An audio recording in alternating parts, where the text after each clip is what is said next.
ఏ విషయాల్లో మనం దుఃఖపడుతూ ఉన్నామో ఆ విషయాల్లో మనము దుఃఖపడకుండా దేవుని చిత్తము కొరకు మనము దుఃఖపడినట్లయితే, ఏ విషయాలైతే మనల్ని దుఃఖపరుస్తూ ఉన్నాయో ఆ విషయాలన్నిట్లో కూడా దేవుడు మనకేమిస్తాడు అంటే సంతోషం ఇస్తాడు. మనల్ని దుఃఖపట్టే విషయాలనే మనము ఎత్తిపట్టుకుని దుఃఖపడుతూ ఉంటే ఆ దుఃఖపరిచే అంశాలన్నీ మన జీవితంలోకి బయటికి వెళ్ళిపోవు సరికదా.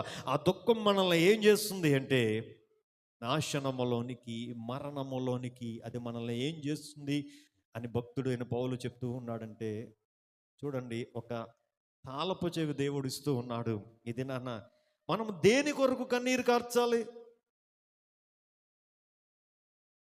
బైబిల్ గ్రంథంలో నేను చదువుతూ ఉన్నప్పుడు చాలా విషయాలు ఉంటాయి కదండి, కానీ దేవుడు మెచ్చే కన్నీరు ఏంటి, దేవుడు ప్రశంసించే దుఃఖం ఏంటి అంటే నశించిపోతున్న ఆత్మల కొరకు రోదన ధ్వని చేస్తూనంటేనంటండి అది దేవునికి ఇష్టమైన కన్నీరు. ఇది నన్ను మనం నశించిపోతున్న ఆత్మలను పక్కన పెట్టేశాం.